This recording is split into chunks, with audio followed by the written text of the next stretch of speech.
Hello, everyone, and welcome to the final round of the Glorney Cup, which is happening online now. There's 4 teams playing, 4 nations, in fact, playing in the event. England, Ireland, Scotland and Wales. And we're going to be following 4 different sections. So under 18 girls, under 14s and under 12s. And we've joined at a very exciting moment. Particularly the under 18 and under 18 girls are very, very close. And the top 2 teams are England and Ireland. And England needs to win. So if we... I'm going to share my... Actually, I'm going to share a different screen. I'm going to share chess.com first of all. Chess results server, in fact. Here you go. Can you see that one? We certainly can. Good. So what I'm going to show you is, first of all, the under 18s, which is this one, I think. And if we look at the rank table, it's extremely close. So Ireland is actually slightly in the lead. And they've both England and Ireland have won 4 matches, drawn 1 against each other. So it's a kind of double round. You play each country twice. But Ireland are slightly ahead on board points. This is the final round now. So England basically need to win this match in order to win the Glorney Cup, and Ireland need to draw the match. So let's see the board pairings. So we're just focusing, because it's our ECF, then we're focusing on the English players mainly. So we have the links to England-Ireland match here. And you can see the board 1 line up there: Sasha Brozal against Taran Kanyamarala. I ought to be able to say that.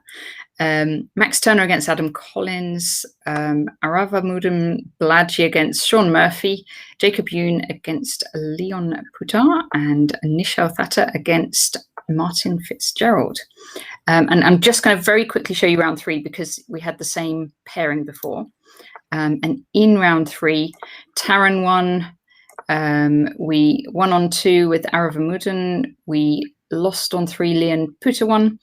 Nishal won on 4, and there was a draw on 5. So okay, sorry. Exciting match. Yeah, exactly. So let's because it has started. Let's hop to chess.com, and I'm going to just make sure I'm following the. Let's start with the under 18s, shall we? So the under 18s link. That one. Did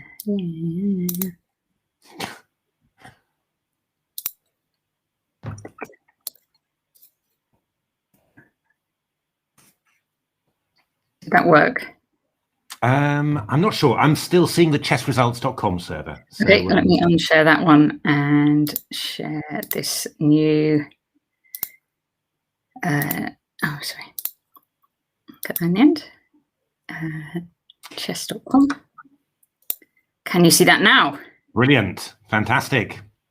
Now, what we are seeing, this is Toshiko Aurora. This is actually in the girls. It's a similar situation actually in the girls, in that they drew, I think, the first time. They need to win anyway, their match to win. So England also needs to win this match to. Exactly. Because Ireland's ahead on board points again. Okay. Yes. So let's. So there you are, Sasha. So this is Sasha Brozal against Taran Kanyamarala, who is a FIDE master, very strong top board for Ireland there. And we have here like a bit like a Reti, and they've accepted the Gambit pawn on c4. Yeah, this is quite an unusual opening sequence, really. Knight f3, d5, g3. That's a fairly standard Reti. Then with knight d7, black's trying to get in e5, and then white played c4, and now d takes c4. So it's quite yeah, quite unusual this. I mean, the black knight can come to b6 to try and hold that pawn on c4. Hi, Walton. Hi, everyone. So you can't really, I mean, you can't expect to hold the pawn in that way, but you will exchange off a pair of knights, which is always, you know, quite useful for black. So it's quite, this is quite solid for black, but not, yeah, not too exciting. I mean, the other way that black could play it would be to play e5 at some stage. Yeah. So just the only thing is, it's always a little bit when you play the knight to d7. You know, it's a long time before you develop your bishop on c8. So you go e5, knight f6, bishop d6, castles. But in general, white's a little bit better there normally as well. Just be interesting to see what white does. I mean, queen a4 is quite common in this position, just to stop black from playing e5 actually, and to recapture on c4 with the queen. Knight a3 is also possible here, just to recapture on c4 with the knight, you know, which is quite interesting as well. But in that case, you've got to watch out for e5, you know, and just because that could get a little bit sharp. You could also is this opening set up well known at all? Have you come across it before, Matthew? Knight d7 and then dc, not really, I have to say. I mean, the normal move after 2g3, I guess, is bishop g4, you know, and you get the light square bishop out, and then you go knight d7 afterwards. You know, that's the basically the normal way of playing it. Knight d7 is slightly more unusual here. Of course, Taran comes from a chess family. His sister is also a very strong Irish junior player. And so they've both been playing. Okay. I know they've both been playing chess during lockdown. Oh, okay. So knight a3. This is quite sharp now, because I think black's going to play e5 now. And well, black could play. Sasha can just retake on c4. Yeah, but after e5, knight c4, you go e4 maybe. Oh, and this knight has to work out where to go, because it can't go.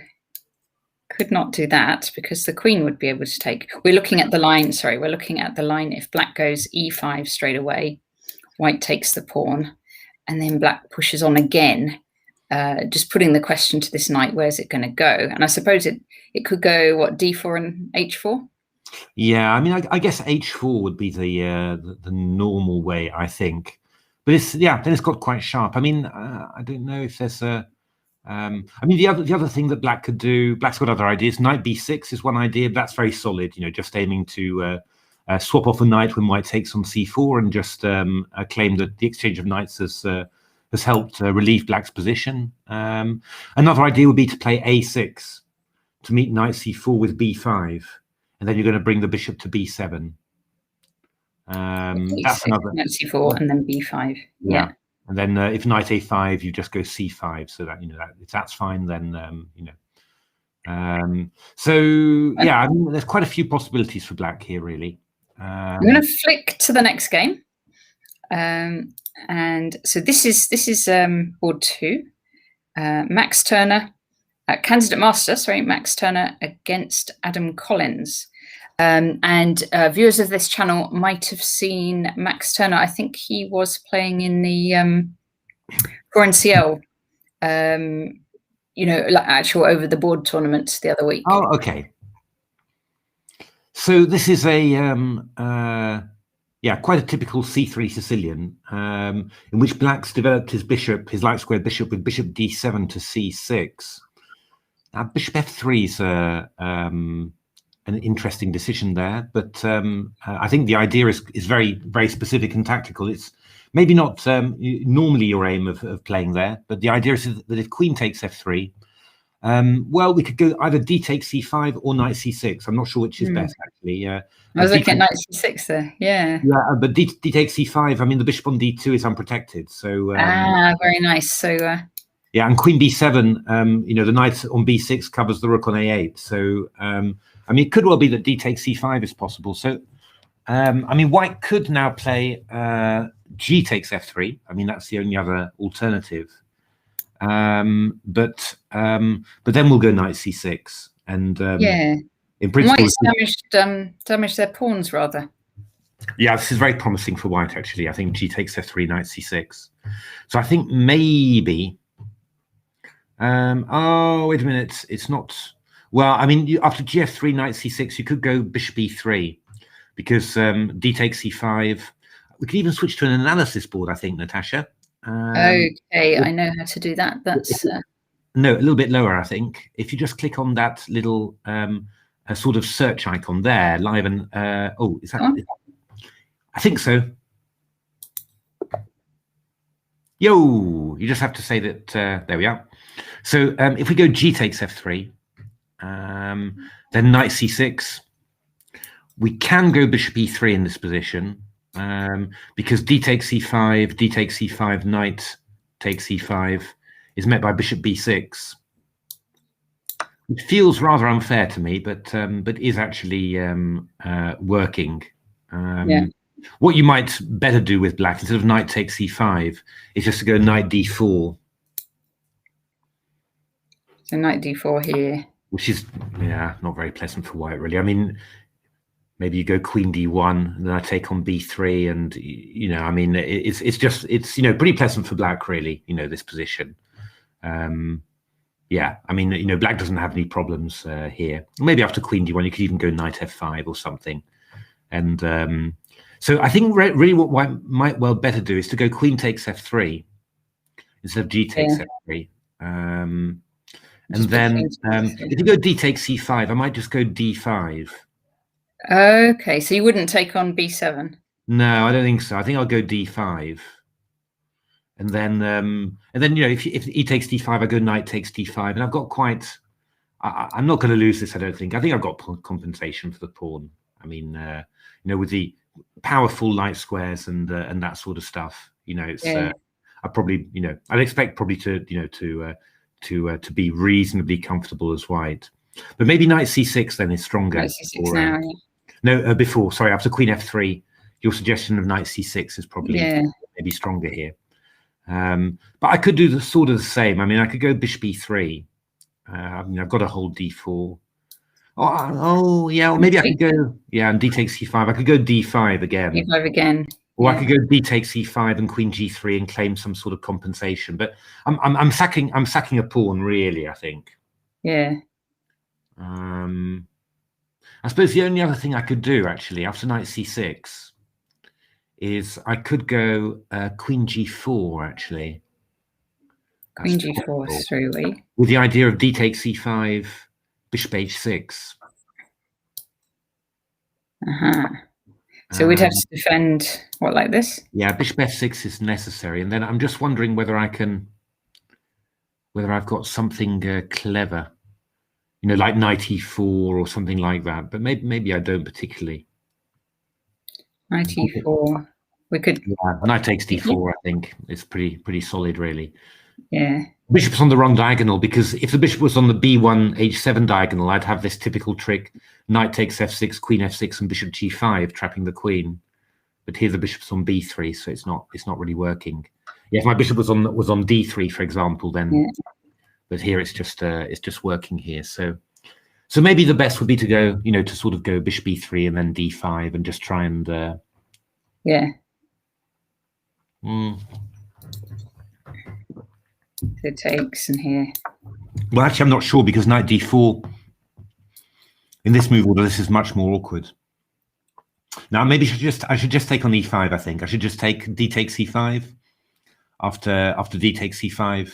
I think I should just take and then queen g3 afterwards and just claim I've got two bishops and open files and a bit of compensation. It's like a moral gambit, Tash. Yeah, well, yeah, but I was just about to say I quite like it for black, though. But no, I mean, principle, I think, you know, black's always going to be happy here. I mean, you've got rid of white center and all of that, but I think it's, you know, there's decent compensation for white here, I think. All right, okay, let's see UK chess bomber against Murphy Gambit. England is white in this game. Candidate master. We've got the proper name here. Aravamudin Balaji. Oh yeah, that's right. So yeah, so this is who was playing at the weekend at the Chess Fest on Saturday. He was playing in the tournament there, yeah. So this is a reverse Grunfeld. So it's a Grunfeld for white with a tempo up. And then always the question in these is, how important is that tempo? Sometimes it is, and sometimes surprisingly not. Just at a quick glance, I would say that this is quite important in this position.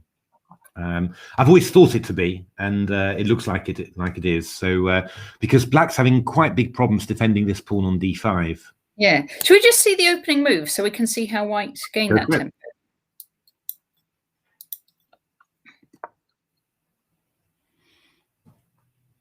This is actually just a Grunfeld, but of course, in a black Grunfeld, the bishop wouldn't be on g2 yet. So yes, okay. So just like a Grunfeld, but reversed colours.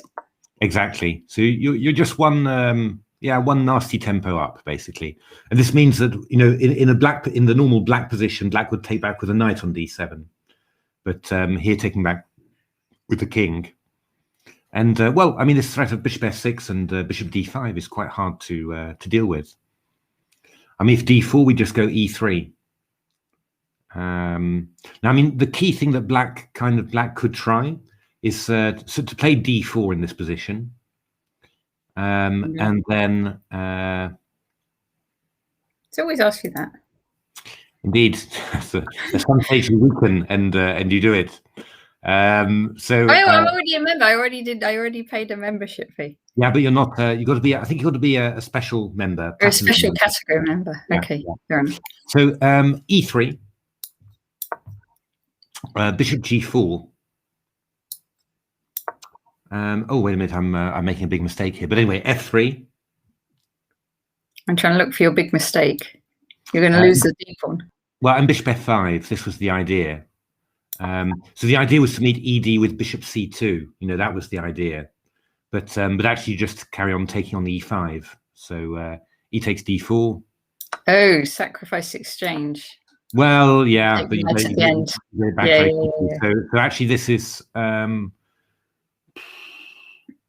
I think you're losing your d pawn. I don't see how you're going to defend that. So this is just good for if this happened, it would be just good for white. Yeah, no, that's right. But after bishop g5, I just don't see how black's defending the d pawn. So black's going to have to find some sort of clever way of. Well, I mean, I suppose there's the option. You could play king c6 in this position. Ooh, that's brave, I think. So what if we check? Now king b5. Ooh, that's even more brave. And after b3, then we can go d4 because we've got out of all the pins. All right. So what if I go back? Yeah, I'll take that then.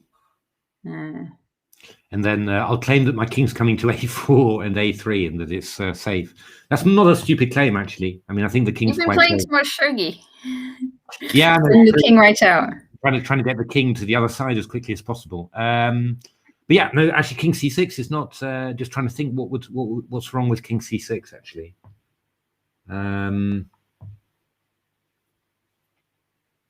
Not clear to me actually what's wrong with king c6. I mean, probably you shouldn't force the king to b5, right? You should come up with something cleverer. Yeah. But it's not obvious to me how clever you can be. Well, what you could do probably is to go a3 instead.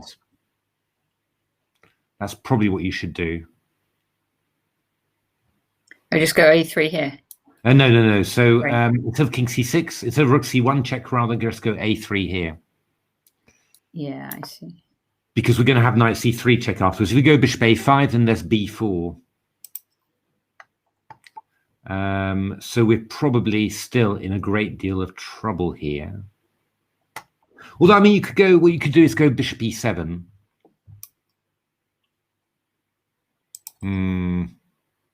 No, this is quite unpleasant, I think. Rook c1 check, and then if you go king b7, then just knight c3, and we're just easily winning this d5 pawn. Do you know, I've just noticed UK Chess Bombers rating. Look at that, 2603. Wow. That's quite a rating. That's a hell of a rating. Rapid.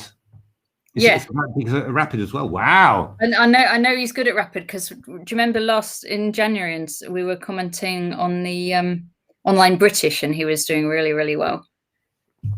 Yeah, no, I mean, these guys are very strong, but wow, that's a very good rating for rapid. It's a good rating though, isn't it? Yeah.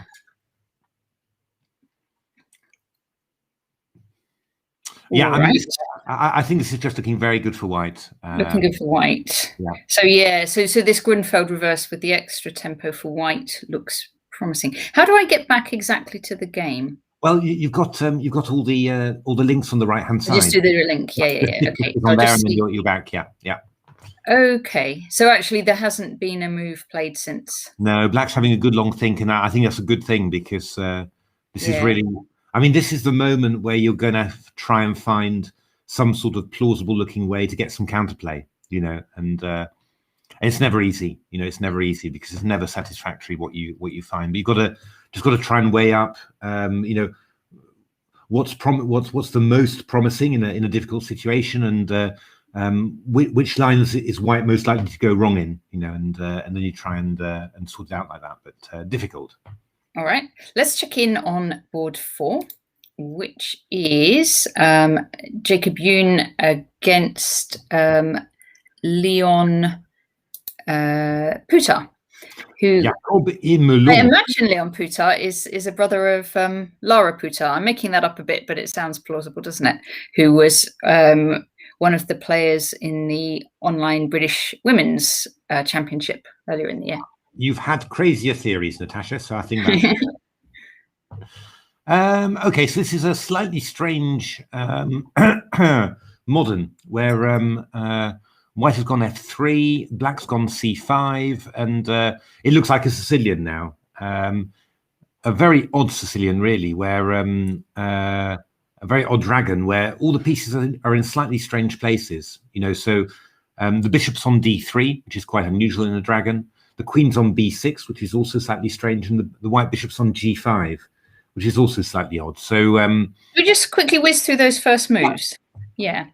So it's transposed. So it's gone via a Burke. Indeed. Yeah, and like this. Yeah, so we've gone from a Perk to a sort of Sicilian type structure there. It's going to be. Yeah, but it's going to be slightly awkward for white to castle there, isn't it? Well, no, I mean, you're going to go queenside. Go long, yeah. You're going to go long and start throwing the pawns forward. I mean, it's not clear. I'm not 100% sure who's benefiting from all these weird moves, because black's queen on b6 is in the way of quite typical counterplay. Yeah. The knight is on d7, which it would normally be on c6. Okay, white's knight is on b3, but that's not so bad if white's going to castle queenside. And the bishop on g. I mean, black could think about things like just pushing the a pawn, right? Yeah, certainly. And I think white will reply with a4 then. So if we go, let's have a look here. Let's look here, and so we could. Oh, dear me. A5, A4. Yeah, I think even if white's castle queenside, he'll meet a5 with a4, because if the knight wasn't on d7, you'd have stuff like bishop e6, in order to put pressure on. But because it is on d7, it's just a little bit harder to get at that. Oh, I just had a thought. What if you go like this? Knight c5. Right, we'll probably end up taking it, I suppose. Take it. Can I then, this might be really dumb, but can I then take on here before recapturing the knight? It's an idea, but you'll have to be careful precisely when you do it, because here I'd probably have something like knight b5 to c7 check. So it's like a poison pawn, isn't it? Like the Sicilian poison pawn. Yeah, so you can check here. Oh, wow. And then take on c5 to defend. That's a great move. Oh, you'd be escaping like that, Natasha. Yeah, no, absolutely right. Absolutely right. It's I've got slightly risky vibes about it, but you're absolutely right. That would be. I agree about the risky vibes, by the way. but no, that's actually this one's actually working. The problem is, you have to put the queen on c6 to which is then again making me slightly nervous, but I think you're getting away with it in principle. Yeah.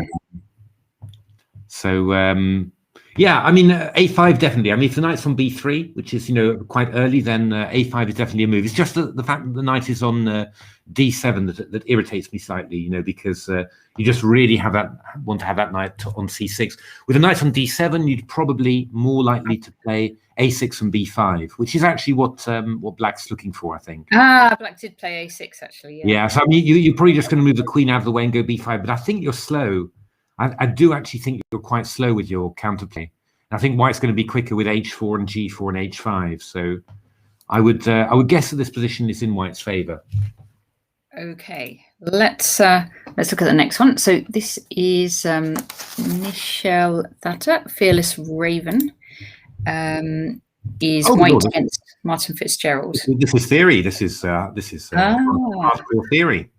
And I think Nisha was also at this the tournament on Saturday, in the rapid play over the board. Okay. Yeah, this is some Geary game actually. Okay, well let's see it. Let's see it, and you can tell us about the Geary game. I'm going to go from the start. You're going to recognise the structure, Natasha. Certainly recognise the structure. This is, I would call it the Keith Arkle opening. Indeed. The Grandmaster Keith Arkle also likes to play this way. Yeah. So what's slightly different here is that White plays knight e2, which is always what AlphaZero did, or AlphaZero did it a lot. Castles, rook e8, queen c2, and now this move h6. And this is the move, actually AlphaZero played h6 and had many interesting games against Stockfish, which are in our book Game Changer, of course, including one absolutely fantastic one called the Rook's Pawn Symphony, which, I mean, just quite apart from obviously our bias in about the book and AlphaZero, I mean, really is such a fantastic game. You have that game was so good, like both the Rook's pawns moving up the board. Exactly. And the beautiful thing is that we had a mail from a Dutch player who said he'd been so inspired by it. He'd read the book, that chapter, and he went to his club evening and then played a game that was exactly the same. And all of his teammates were saying, "My goodness, what did you find? How did you do this?" And then he just showed them the book, and he showed us the game, and we even did a video on it. It was really quite incredible. But the key thing is this move h6, and this move h6 has been black players have avoided it for hundreds of years, in actual fact. But Kramnik started doing it, and then AlphaZero, of course, discovered it for itself. And the big idea is the following: that after bishop h4, which was played, knight h5. Yeah, and of course with the pawn on h6, you couldn't play knight h5 because the h7 pawn would be hanging. Yeah. So if that pawn was back there, this bishop could come along and take it. Exactly, but after bishop e7, queen e7, what this means is that White's standard plan, playing the knight to e2, is to play f2 to f3 and e2 to e4. Arrows, please. Yes. Like that. But having played this move h6 and then swapped off the dark square bishop in this way, White can't play f3 because of queen takes e3. So simple and yet quite effective. So, but the theory goes on, of course. So White plays rook e1, which he did. Indeed. Knight b6, and then knight c1. And is this a move that Geary played then? This is Geary who first played this, I think. And the idea is simply that you've got the rook on e1, so you can play f3. And this knight is also coming round to b3 to c5. c5, and that's quite a nice square for the knight, a nice outpost, and attacking the pawn on b7. Now, I think that Black's normal move here is to play queen g5, stopping White, stopping White from put it on a analysis. Yeah, I think stopping White from playing f3. Okay. The game can go on. I think queen d2 is a move here. Again, trying to play f3, and it just sort of it all sorts of carries on. But I think if you go queen d2, I think Black's got bishop f5 here to try and exchange off those light squared bishops. So Yeah, I mean, this is all pretty, this is got quite sharp. I mean, I think looks like both sides know their theory pretty well then. I think both sides know their theory. Yeah, I mean, I think this was, generally thought to be okay for black, but these structures are quite strange, really. They're just like closed Rye Lopez as well. That thought to be fine for black, and if you let an engine play it, then the engine will outplay you in double quick time, and you'll wonder what happened to you. But in human games, awkward. And I've scored enormous amounts of points from this structure as white. So I'm quite a fan of this structure. But again, if I've played against if I play this structure against an engine, then it's normally fine. But the closed Rye Lopez positions, the slow Rye Lopez positions, again, I've scored enormously as white against reasonably strong opposition, but against engines, hopeless that one. But this is quite interesting. So we're going to see what happens. But yeah, I mean, I think f3 is going to be white's main idea, followed by queen f2, g4. And if that doesn't work out, then knight b3 to c5 and just play on the queen side. It's quite nice. I mean, spreading your bets really. You can play on both sides. All right, fantastic. So let's have a look at the girls under 18 now. And so we have top board is Julia Volovic against Trisha Kanyamarala. So Trisha is the sister of Taran, whose game we just saw a second ago. So let me just see if I can see. Can you see Julia? Julia's got a funny. I'm trying to remember her. Julia's name I know is Julia Tatad. Oh, okay. I thought she had a different one. Yeah, depends on which. Oh, of course, yeah, of course. Actually, I can't see it this second. Yeah, you can do / observe, and then the name. If you know her actual name, then you can actually. So / observe, and then afterwards. Julia Tatad.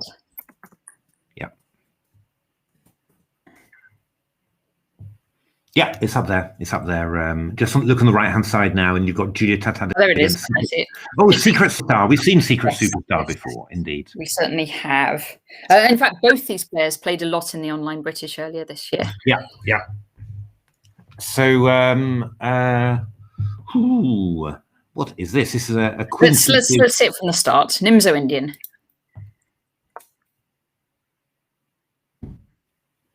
Okay, so d5, pretty sharp line for black. I mean, you've really got some the chance for some really super sharp stuff.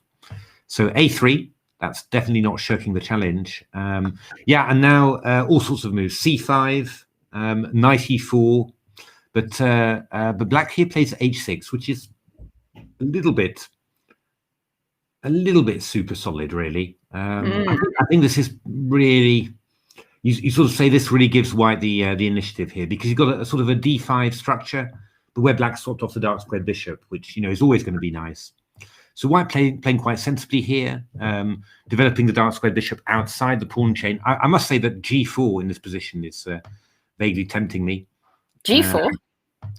Yeah, or even earlier before bishop f4. No, just because there's this pawn on h6 simply. So yeah, if you go give it up, open the G file, and go for mate. Yeah. But that h6 pawn is a bit of a hook, really. But okay, I mean that's something completely crazy. So b6 and now b4. So this is very ambitious from white. So quite interesting. It's going to get quite sharp now, I think. Because if black plays bishop b7, black's on c5. Yeah, there we are. I thought so. If black plays bishop b7, white plays c5. It's really got a grip on the center there and the queen side. So this is the breaking move. And now, yeah, this is going to be quite interesting. I mean, the one drawback to playing a bishop to f4 always is that in the queen c2 Nimzo, is that c takes d5 allows knight takes d5, forking the queen on c3 and the bishop on f4. So this is always a bit of an irritation. But okay, that's the one thing. But yeah, now the very important point is that bishop d6, which seems to be a good move, forking rook on f8 and the pawn on c5 allows knight e4, which wins a piece. Oh, yeah. Okay, so you can't do that. No, so we need to find a different idea. Now, I mean, quite a common idea would be to play d takes c5, b takes c5, and b5. That's a very common idea in these types of structures. Only the problem. Go Jetta. Oh, go Jetta! Hi. So the only problem. I'm going to put on the analysis board actually. Oh, dun dun dun! I keep almost pressing upgrade by mistake. I think. Okay, sorry. So you were saying. So d takes c5, b takes c5, and b5 is would be quite a normal positional way of playing. You just sort of get this, sort of space advantage on the queen side somehow. But the problem is here is that the bishop has gone to f4 already. So knight e4 is actually quite. Are you saying you probably would choose not to put your bishop on f4? Yeah, I mean, I would normally, I think, have played maybe a plan with g3 and bishop g2 in that position, and then just castle. That would have been all my plan of g4, But I mean, bishop f4 is a perfectly reasonable move, but there are a few tactical inconveniences to it, and the knight e4 here is one of them. That the queen will have to move from c3, and then you'll go queen a5 check afterwards. Yeah. So just knight e4 right away. Yeah, knight e4 right away, and then you can't cover. And then you're going queen a5 afterwards, and black's getting a fair amount of counterplay, I think. Yeah. So we need to find a different move after c5. What is natural here? I mean, you got to think. You just got to think. You got to reason your way through this, really, because I mean, I don't really want to play bishop e2 because I feel that black's going to play d takes c4 at some stage, and I'd rather take just with the bishop on c4. So I'd rather not waste a move on that. So the natural, the first continuation that I would certainly think of is either rook c1 or rook d1. Yeah. Just trying to bring the rook to the center, and then we'll just wait to see what black does. But I think that black's, rook to c1 or probably rook to d1 would be my natural choice, because the queen's on there. Yeah, because then you could open up this line like you were going to before. Yeah, that's right. I mean, that feels most natural. And then black's got a number. I mean, you certainly wouldn't castle, right? Because it's just way too open. You'd put your rook on d1 rather than. Yeah, no, that's right. That's right. And then black's got different ideas. I mean, bishop a6 is one idea for black. Just to try you're going to follow up with rook c8 and try and put pressure on c4. I mean, I probably White might play that idea then of d takes c5 and b5 maybe, or b5 straight away. Just gain a tempo and gain that space. Or you could just play a simple bishop b7. You could just simply play, instead of bishop a6, you could also just play a simple bishop b7 and just, and we're just going to see what White's going to do. Yeah. So just as commenting, Trisha's used more time here. So once you get into the end game, that could be a factor. They've got 45 minutes for these games, so sort of reasonably slow for online. There's no increment or anything like that. Let's check that when someone plays a move. I imagine there is a little increment. Okay. Yeah, this is, for online, this is really long play actually. But yeah, this is. Julia must know this pretty well. I think she's played very fast, and I know she's very good on her theory, and she studies openings well, and so yeah, let's see what she's got up her sleeve. Perhaps she's out of theory now with c5. Just looking at that, judging by the time. Yeah, that's quite possible. Okay, let's look at the next board, which is Imogen Dyson against Lara Puta. And so that's Imogen 10. We should be able to see. Now, yeah, I think you'll go back to the chat there. To go and observe Imogen 10. Yeah.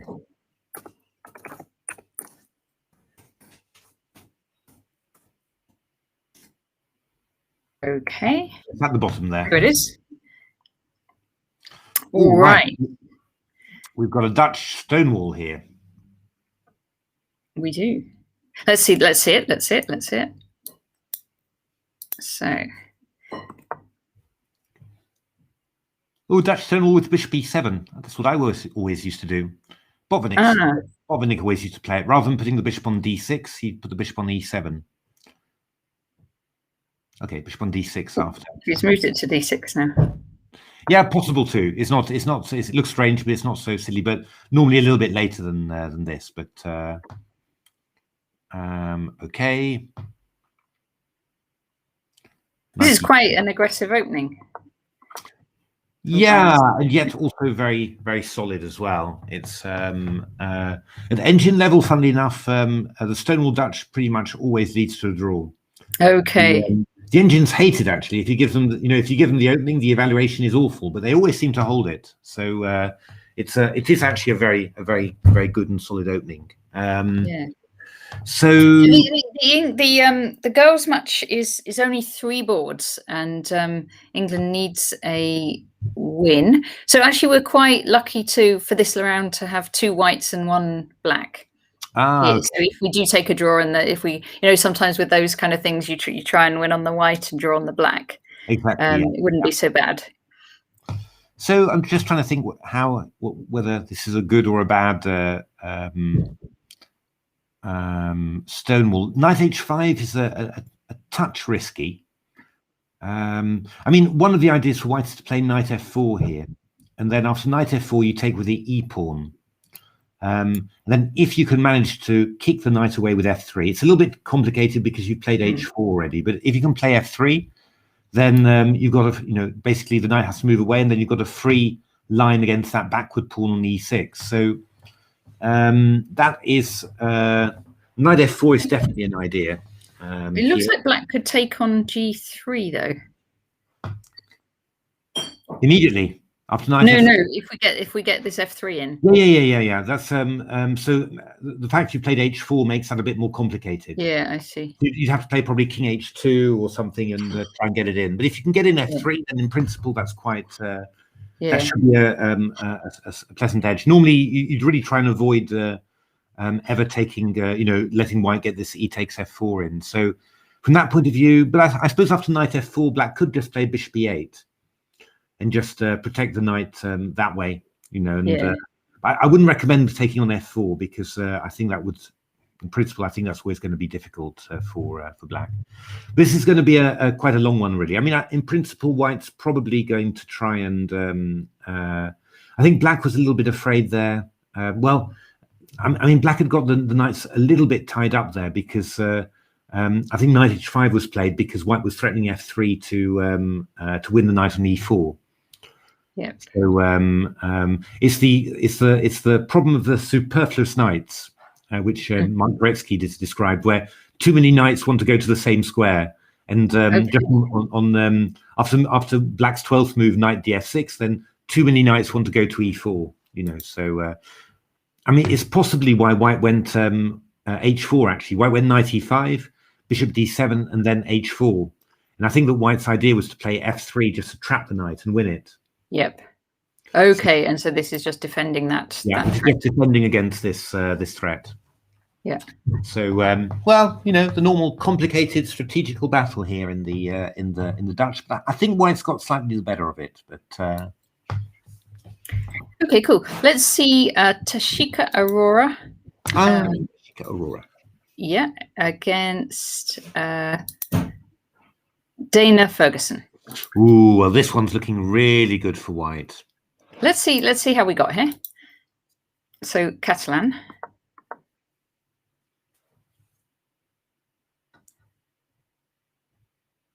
Okay, it's quite this is quite mainline theory Catalan actually. So bishop d2. I haven't seen bishop d2 very much. Knight c3, bishop c6. This is quite a common plan this way of playing. D takes c5, bishop takes c5, rook fd1, queen b6. Maybe a slightly strange move. Queen e7, I think, is more natural there. There's a bit of a logjam of pieces there. E3. Oh, okay. Oh, okay. Yeah. And now black made a bit of a mistake here with knight d5, which white exploited very sharply. Bishop takes d5, knight g5. Oh, look at the threat here. Indeed. And now I think another mistake here. I mean, I think you really need to go g6 here. because after f5, white's played very concretely here. Just bishop takes d5, e takes d5, bishop a5, queen a5, and queen b3. And I mean, the d5 pawn is doomed. The b7 pawn's under attack, and we also have a knight f7 at the end. So I think this is completely lost for black. Yeah, yeah. So I guess black would have to try and defend this d5 pawn. But if you do it with the rook, you've got this knight. If you tried to do it like that, well, even it's still on freeze, and also there's this kind of thing that could come in. Yeah. So you can't defend this pawn, can you? Really? No, no. But I mean, it's really awkward because I'm going. You know, I can go queen d5 and then follow up with knight f7, or I could go because I mean, for example, if you go h6, I think that I could just. I mean, rook takes d5 is really strong. Also, actually, I'll do it on an analysis board. Yeah. So h6. So I can go. Rook d5 is really strong, but for example, queen d5, king h8, knight f7 check. King h7, queen f5 check. Yeah. King g8, and then it's really your choice. I mean, queen e6 even works, you know, because you're attacking the rook on c8. But I mean, knight takes h6 check is really strong. Just here. Yeah, it takes queen g6 and then rook d7. So you know, I mean, this is just. I'm afraid this has gone really quickly. I think knight d5 wasn't such a good move, but f5 really has given white, yeah, you know, a winning chance, and I think that the white's taken it there. Queen b3 is very strong. Yeah, so looking good for Toshika Aurora here, and that h6. Sorry, that was my. Looks like it's my prediction move. So Dana is having a think about what to do about this d pawn being on freeze. Okay, let's check out the younger age groups. So let's first of all look at the under 14s. Now, in the under 14s, the situation's a little bit different in that England are ahead of Ireland on the cross table. And it's still England v Ireland. So we've got a 6-board match here. And in round 3, we had the same match. England won 5-1 against Ireland. Okay. So, yeah. So let's have a look at that. So board 1 is Edazanzu against Kavin Venkatasan. Okay. Right. So wait a minute. I've got my little list. So we need to Eddie 988. And I'll do an observe. Do I run out of slots to observe after a while? Yes, I think you do, but we'll deal with that when we come to it.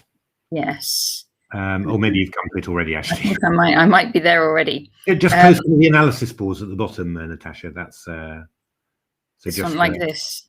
Yeah, you just close the X and then keep on Xing, and then you'll get some more spaces there. Excellent. And there's also a few 1-0s already, so yes, we will still have a look at them, I think. Okay. Yeah. So try observe again. That should be working now.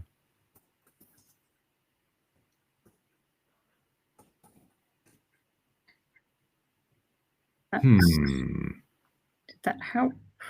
No, we're not getting anything there. So maybe it might be that he's finished already, or oh, I need an underscore.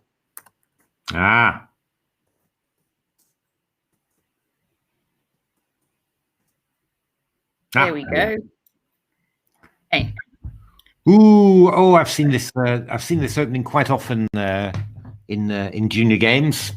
Okay, let's close Sicilian. All right, let's quickly whiz through this.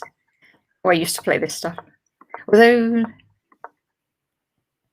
not so much with A4, I guess. Because, yeah, but A6, A4, you would sometimes answer, wouldn't you? Yeah, often you played bishop b3 and just kept on going, but this is quite decent. Oh, this is nostalgic. F5 from white, b4. All right, so this has got pretty sharp now.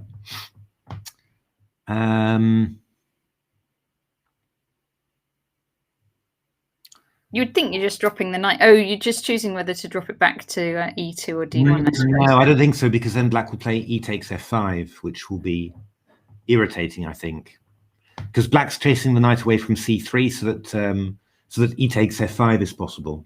I think you're looking to go all in here, Natasha. Or sack a piece. Well, I don't know, maybe eventually, but I mean, queen h4, bishop g5, knight g5, maybe. You know, that's what that's what you'd be looking at in this position. So queen h4 here. All right, so takes. And then probably knight g5, I'm guessing. Okay, so we don't want to get mated, so we defend. And then f6. f6. Oh, sorry, f6 for white. All right. So if black plays taking the knight, we take the bishop on g5.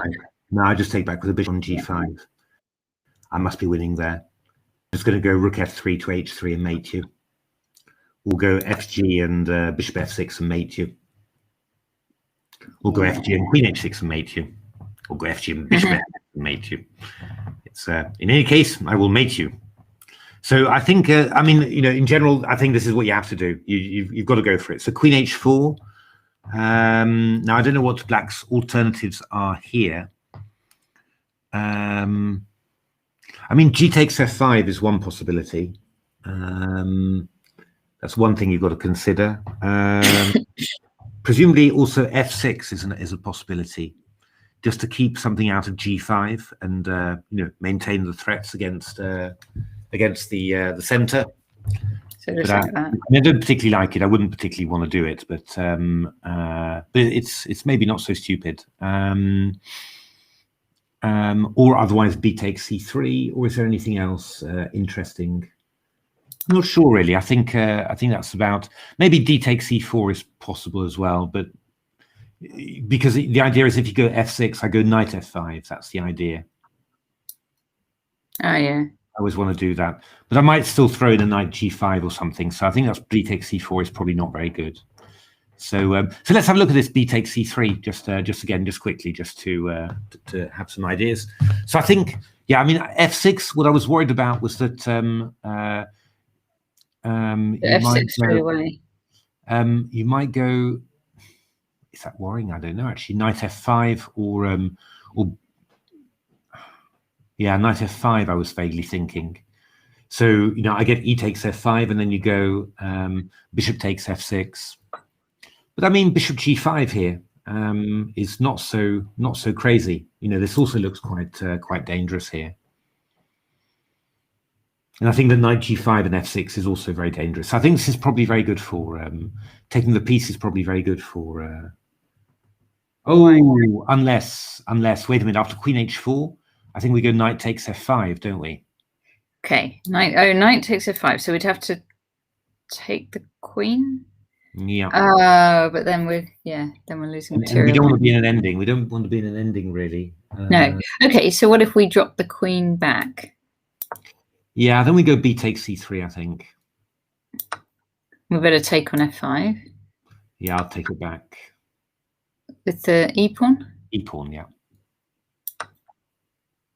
Well, yeah. No, it's probably safest to do this, I think. Okay, so let's.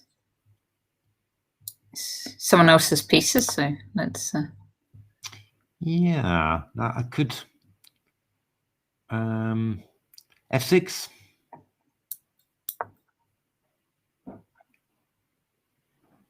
Yeah. I think, in general, I think black's going to be doing quite well here. Yeah. Okay. So knight takes f5. We think. Yeah, I think that's to queen h4. Yeah. So maybe we should go something like knight g5 first. Before queen h4. Yeah. So okay. So here, still going up a piece. Yeah, I think that's better. Because if you go e takes f5, then I've got knight takes d5. I mean, that's the whole point, you know. If you go b takes c3, I can go f6, or I can go queen h4, which transposes. Yeah. So what is the same defense then? This one? Yeah. Okay. I've got a few possibilities here. I mean, knight takes d5 is quite interesting. Maybe. The idea is queen takes d5, bishop takes d5.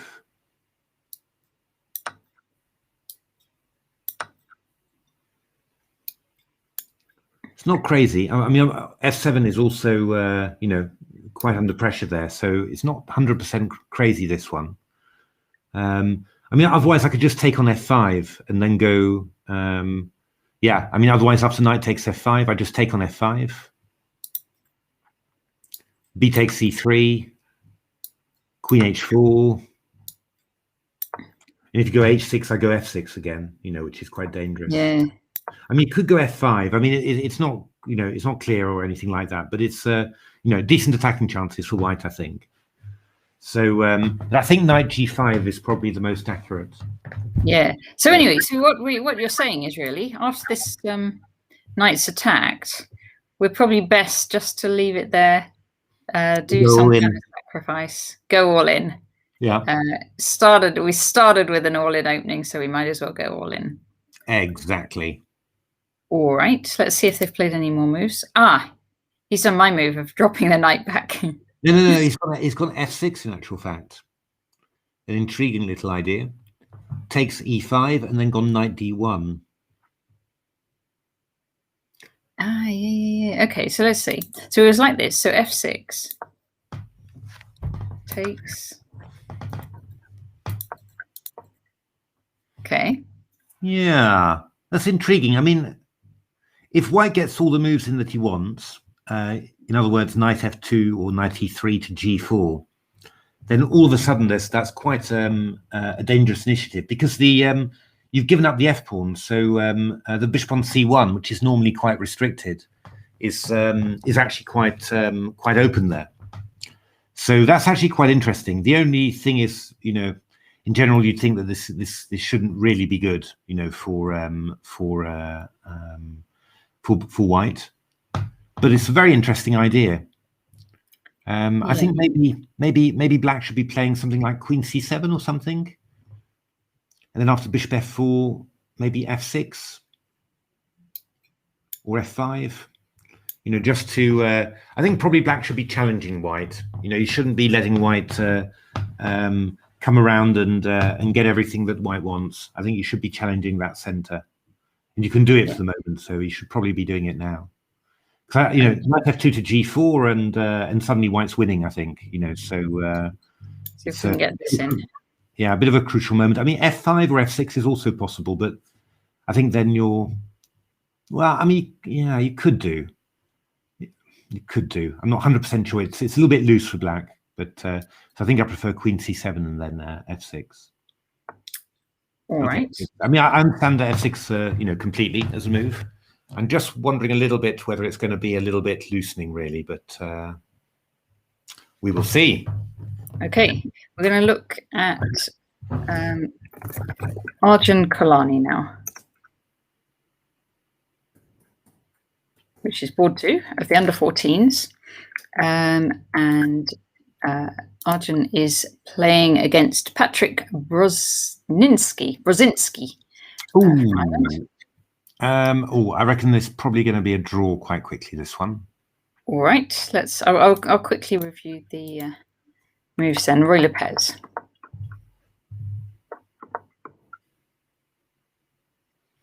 Yeah, it's quite a sharp line of the Lopez with the bishop on the a7 g1 diagonal. So white sacrifices a pawn. Not sure that was totally convincing, really. I'm not sure about bishop e5 either. But okay. Takes f3. Yeah, I think white maybe gave that pawn away, but playing quite convincingly here, and now looking to just to liquidate everything. Well, it's just queen c4, and then we can take that pawn on d6, because there's no there's no fork really. I mean, takes bishop d6, queen b6 allows queen c5 or bishop c5. So hi, Julio. Hey, Julio. It's Matthew though, not Andrew.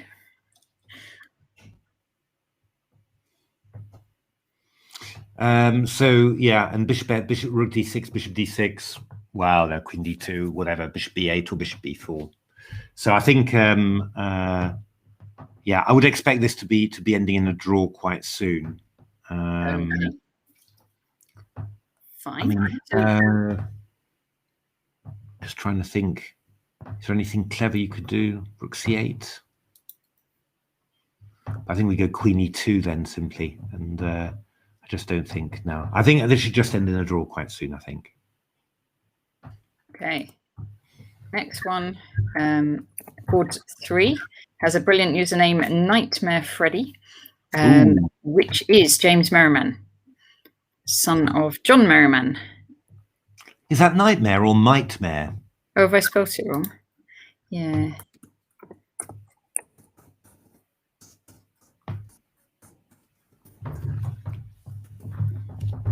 Try that. Did that work? No, it could be that he's finished already, of course. It could be, yeah. I'm gonna just. I mean, we are getting to the point where games are starting to get finished. So. All right. If I refresh my chess results, it's not up on chess results yet. Okay. Not an underscore or anything in between. No.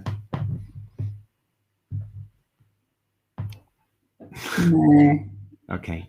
I'll see if I can find the actual link as well. Let's put on the next one anyway.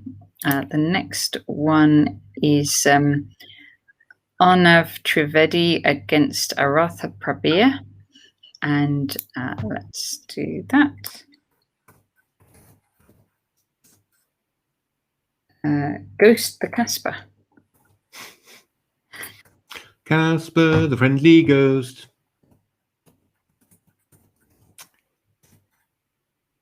That did work. Indeed. There was also a program called The New Shmoo. Did you ever see I remember The New Shmoo. Yeah. New Shmoo. I keep on trying to hit Natasha with all the TV that I watched when I was young, which turns out to be actually quite a lot, really. So, yeah. And I thought you were studying chess. Indeed. I thought so too, but I was probably remembering the wrong things, because I think I can probably remember more of these TV series than of the chess I was studying at the time. Not strictly true. Okay, so England is playing black here, Ireland white, and let's see the game. Caro-Kann defense fantasy. Oh, okay, that's why it looks like a French. It's an early f3 for white. Yeah, black plays e6, and then you just end up going e5 and f4 later, and then it's just like a Steinitz French. Yeah, he'd think it was a French, so. Okay, c4's quite early, really.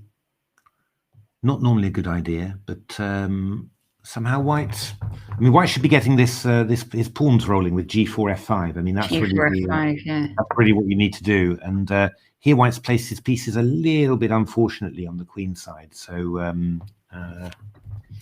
yeah, this is going to be decent for black. Although I'm not 100% sure how we should really continue.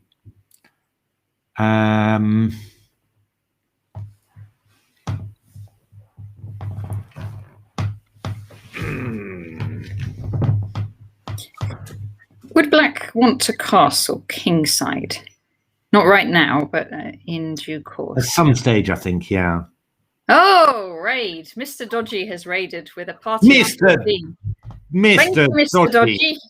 Now, Mr. Dodgy, there's one thing I really want to ask Mr. Dodgy. I don't know if he's listening, but he tweeted that that he really admired streamers in general, because every day they managed to get up and put on a shirt or a t-shirt.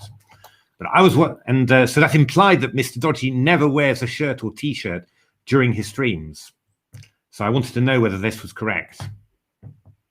I'm sure Mr. Dodgy wears a shirt or a t-shirt during his... I'm sure I've seen Mr. Dodgy's streams, and he was definitely wearing things. It's but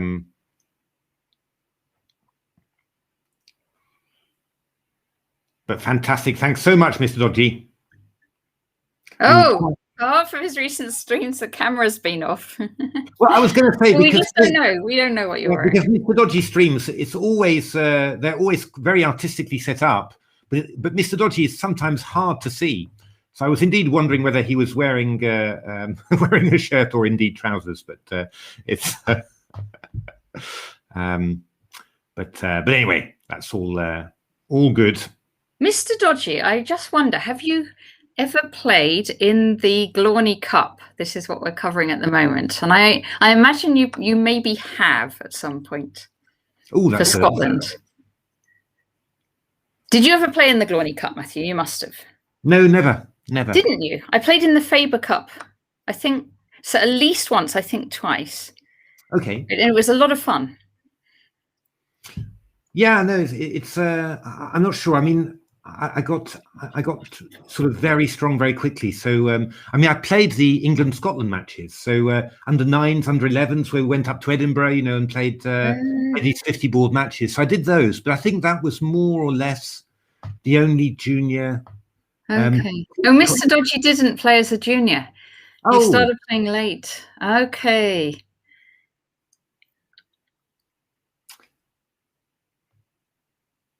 Like Mark Hebden as well. He started when he was 19, didn't he? Yeah, that's right. I mean, incredible to have become so strong, because you know Mark was nearly 2600. I think 2595 was his highest rating ever. You know, and yeah. I mean, that pretty incredible. You know, starting chess that late.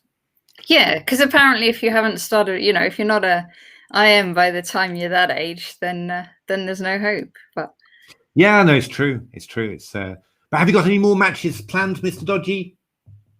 Any more matches against chessable colleagues, or?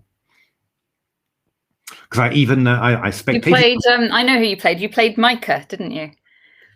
Indeed. I think I spectated that one. Yeah, I spectated that one there. So it's funny that actually a lot of the people on our stream they also spectate Mr. Dodgy as well. So I found Percy Hepworth back on Mr. Dodgy's stream. So we had a nice chat there. So black is bishop b4. That was a risky one. It does end up gaining a tempo on the queen, but it gave up the dark squared bishops there. So hi, Raylin. Hey, Raylin. So I don't know. I'm not sure about this one. I mean, you've got to have something really convincing with black to be able to justify giving up the dark squared bishop, really. Because now it's going to get very hard to castle kingside. I mean, we're going to get hit by f5 and bishop h6 and that sort of stuff. I think I would have preferred to take with a knight and keep my dark squared bishop. You know, that would have been the safer alternative, definitely.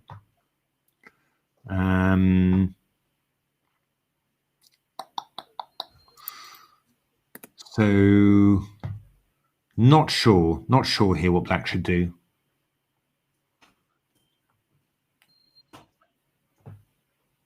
I mean, because I mean, white's even got ideas. Well, no, probably not yet. I mean, b3 could be met by rook a2, but you've got to watch out that the queen side doesn't suddenly explode in your face as black. And I mean, you really do need that h8 rook. I mean, if you've got the open a file and you want to fight for it, you've got to have your h8 rook. But castles allows f5, I think, so which I'm not happy about. This is a tricky one. This is a very tricky one for black, I think. I mean, I'd like to play the hypermodern king d8 to c7, really. Oh, what, just king d8 now? Yeah, but I'm a little bit nervous. I don't want to castle kingside. I think my king's just a sitting target there. So, but if I go king d8 to c7, I'm very worried that I'll get hit by b3 at some stage, opening up the queen side. So yeah, I don't know. I think this is tricky for black. I think I'd rather be white again now. Okay, let's move on to board 5. This has just finished. Let's do just a quick run through the moves. This is Shivam Agrawal against Karel. It's a quattro stagioni. Well, 4 pawns attack anyway. Always approved the 4 pawns attack. One of my favorite openings when I was 12. I dreamed up all sorts of brilliant. Wow, white's going for that. No messing around. Oh, picking up a piece there. Oh, yes. I kept on dreaming up all these brilliant triple pawn sacrifices as white.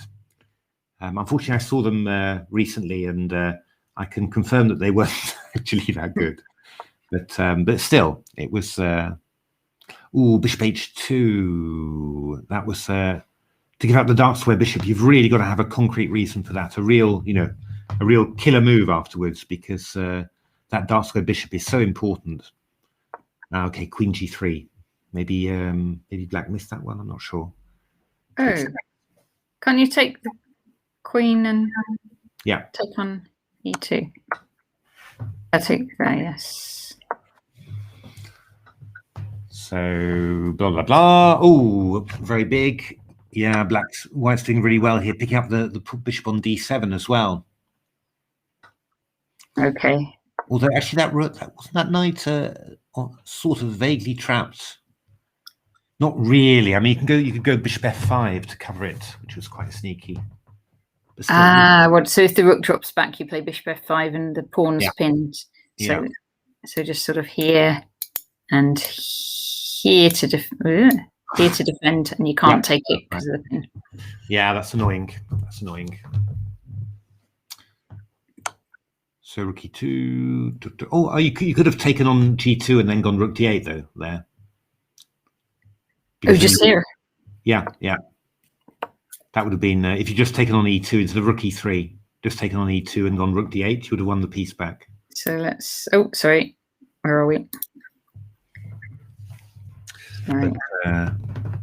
Here. So here, black could have played takes, and then rook d8. It's still only getting 1 piece back, isn't it? It'd still be I mean, it's 2 pawns to the piece, but I mean, best chance of fighting. I mean that's so. But black played rook e3, bishop f5, quite a nice move, covering h3. Ooh, knight b6, discovered attack. Getting the knight back into play, and after that, it's just 2 extra pieces. Yeah. Okay, so well played. Oh, very good. Another fork, yeah.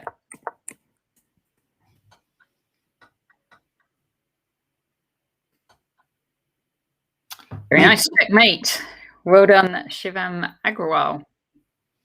Okay, and board 6 of this match, Demetrius Zakarian against Daniil Kashinan.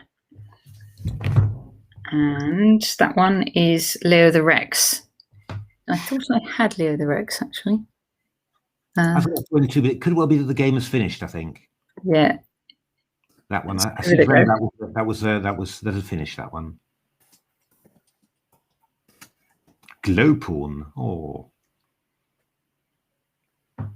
Yeah, I think you are right, and that one's finished. Okay, so let's move on. I'll just see if does it have the results up yet? Doesn't have the results yet. Well, let's move on to the under 12s. Again, this one, England is in the lead here, and so England in round 3. Beat Ireland 5.5-half. Ooh, okay. So let's have a look. Round 6. Jude Shearsby is on top board. Oh, okay. Which is queen and pawns. Yeah, I'm just gonna get the. I'm just gonna grab a drink, Natasha. Just give me 1 second. Okay. And I'm getting the link for the under 12s, which I have here. Okay.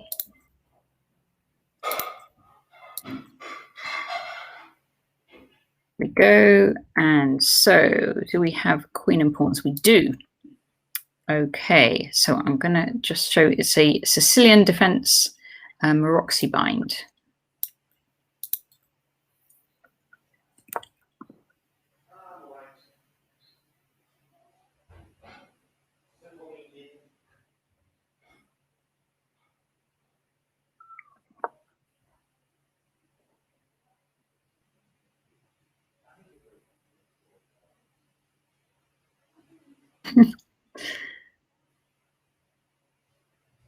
Otherwise, we can go and get one, Petal.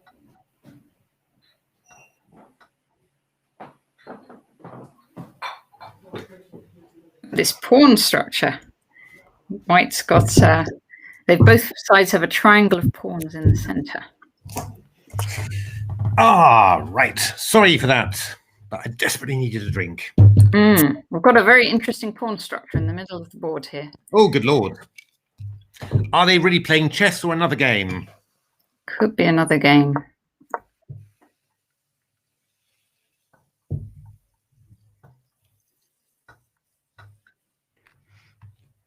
Oh, was that an exchange sacrifice? It was.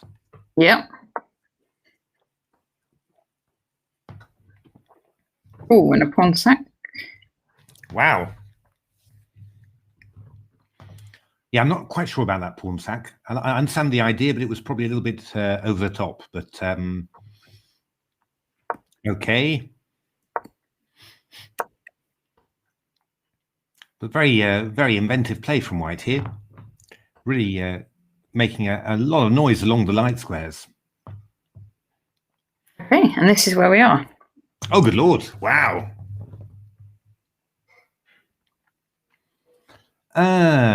What on earth is happening here? I mean, I suppose the slightly bad thing about the exchange sacrifice was that you get this lovely pawn on c6, but it is supported by a knight on a5, which is quite offside really. So it's not really contributing anything. If the battle moves to the king side, then the knight isn't really contributing very much there, and I think that's that's a little bit of the problem with it. But White's very strong on the light squares, and this is sort of holding black back at the moment. Do you think it's enough to make up for an exchange? I wouldn't have thought so normally, but there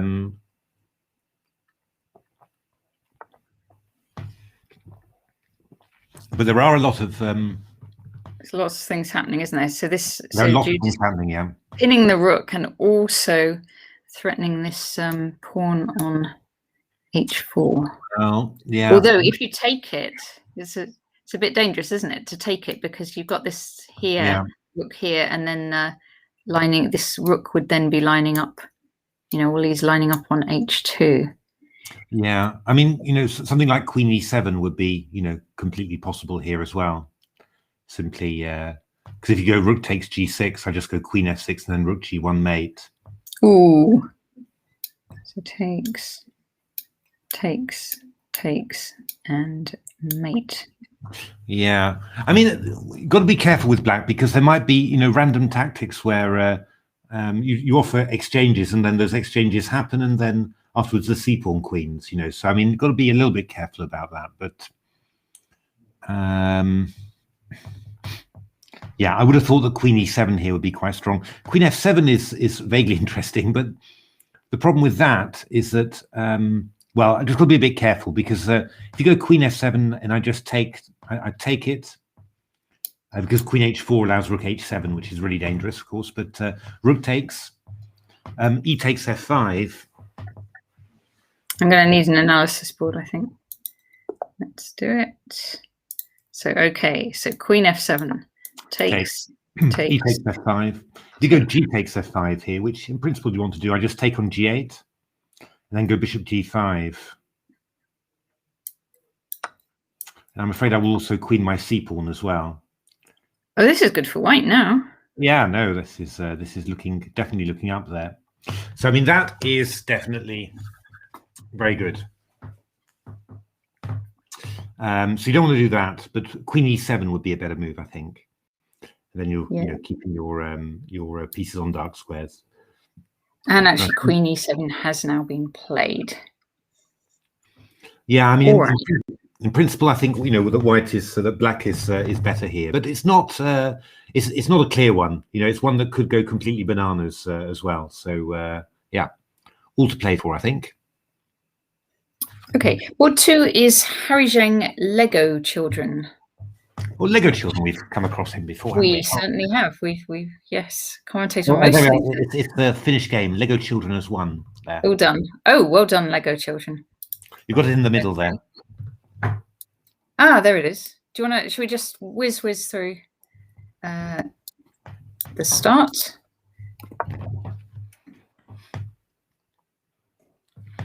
Mimzo.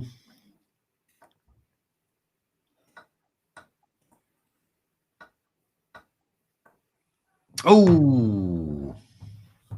Reminding me of Trisha's game with the C5. Yeah, but black got caught. White got caught with a fork. Yeah. After E5, E4 was coming in. Yeah. Okay, and so now black's a piece up. A piece for a pawn up there. And made a mistake. Let's see. Lego Children is converting well. That H pawn. Gradually whittling down white's pawns. Yeah.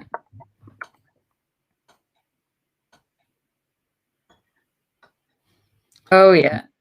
One by one, munching them up.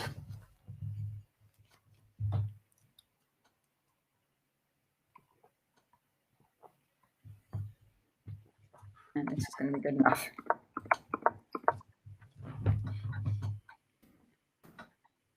And at this point, white resigns. So nice game by Lego Children. Okay, and board 3, Theo Cowrie, who we've seen lots of times on this channel, who is Whimsical Jam and is still playing. Against Powerful Wolf. Okay, yes. Might have seen Powerful Wolf play as well. I think we have, yeah. That's familiar to me too. Okay, so let's see. Let's see how it went.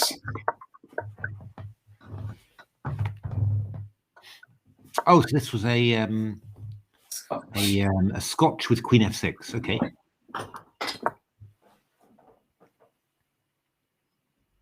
Knight 95. Wowsies. Okay.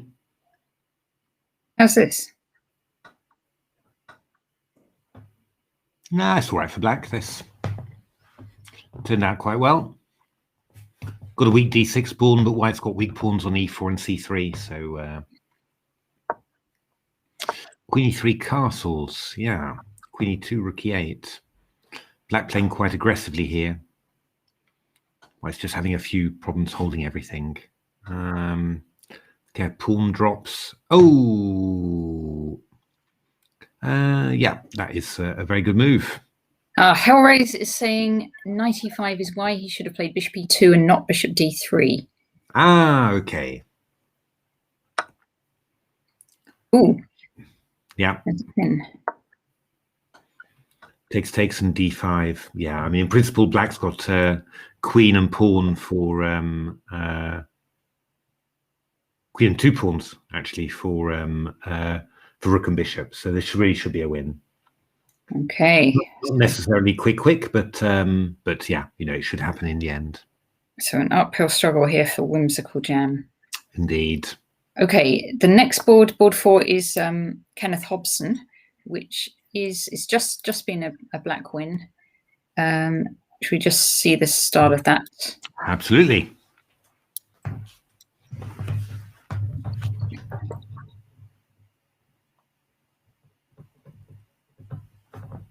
Oh, this is h6. Not going for the really sharp lines. Well, it's not so bad actually. It's aims to put the bishop on the long diagonal and could get quite sharp. It's a little bit tricky what White's done. Sort of defending e4 a little bit awkwardly there. Whoa, okay, this definitely got sharp. Both players have been playing really quickly up to this point, by the way. Yeah, looking for d4 there. Whoa. How do you play this position quickly? No. But White's problem is the bishops, which are somewhat awkward. White's vaguely looked like he's got out of it, but now he's getting hit by other stuff. And this queen on c5 and bishop on b6 are really, yeah, they're not helping really. So king h1. Well, this is powerful. This attack. Yeah, this is quite dangerous, all this. Whoa, very nice. Oh no, it's a check. It's a check. Oh my goodness, look at that. The idea was bishop d3, queen h3, but it's queen d3 check. So black's just black's completely lost. Oh my goodness me. So what happened here? Still got his check. The king there.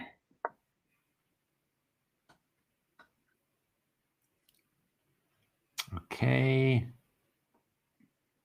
Queen e1. Oh, lost the knight.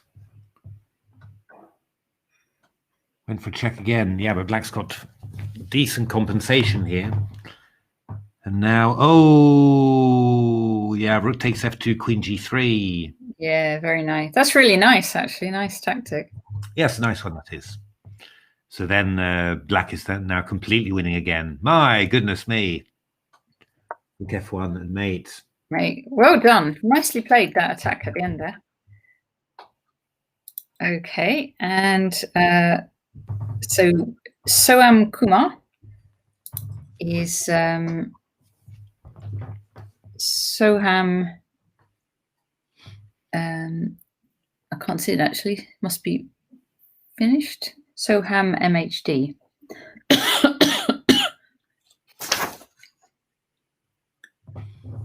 And Elise Dyson is Elise06. I guess she must be finished as well.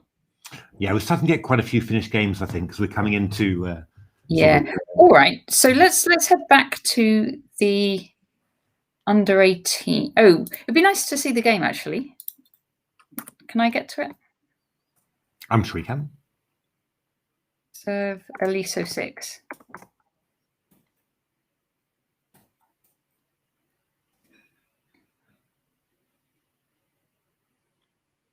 No. Okay. Let's go back to the under 18s.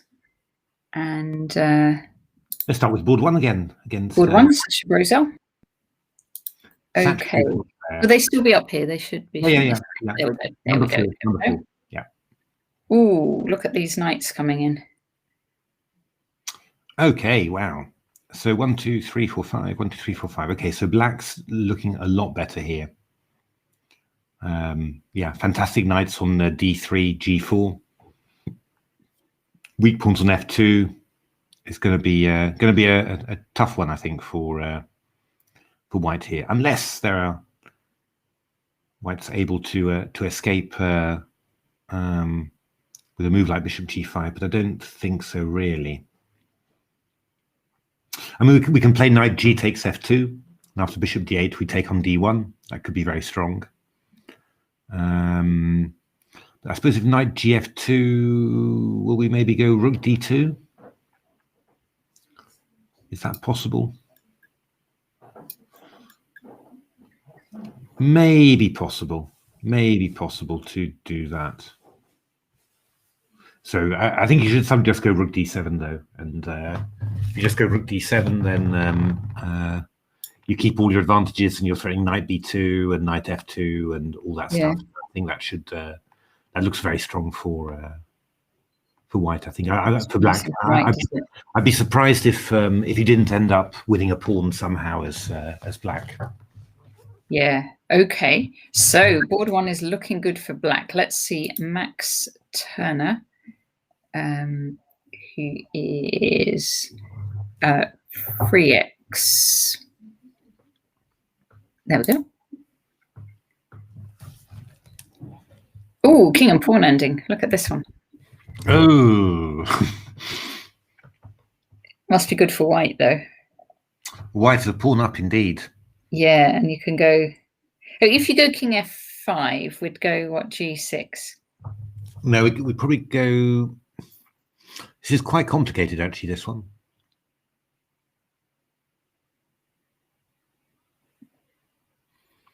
Yeah, I mean, the point is if king f5, we'll probably go king e7. Let's put a... And maybe just wait for you. Would we do that? Well, no. This is probably just very good for white. It's true. So I was wondering whether after e6 you could go king d6 and just wait, but I think you just go something like h4, and then just go h5 to h6 simply, you know, and it's just going to be winning for you. So I think this is just winning for white. Yeah. I think sending is just winning for white. So that's not promising then for England if board 1 and 2 are looking like they're winning. No, Lord, yes, that's true. Ireland. So let's see. We'll just do a quick whiz down the whole team. So board 3 is a UK chess bomber. It's a bit strange actually because black exchanged off into this ending, this king and pawn ending, and there was actually no need. Oh, and for board 2. Yeah. You could have just avoided it and gone for the rook ending, which looks completely drawn. I think that was a bit of a blunder there. Yeah. Okay. This one. Ooh, good Lord.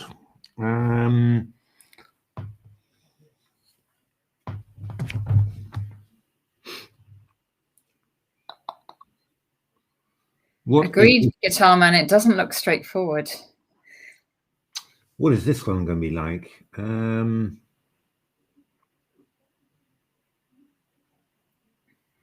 I mean, in this position, there's White's got 2 plans. Either you keep the pawn on a6, and then you bring the king over towards it, or you play the pawn to a7, and then the black king can't move, and then you try and play around with your king. I mean, if there's weaknesses on the black king side, then that second plan works. If there aren't, then it's just a draw. There aren't especially weaknesses, are there? No, I think that would probably just end up as a draw. So I think you probably need to keep the pawn on a6 and bring the king over. But then black is going to start taking your pawns as you move over.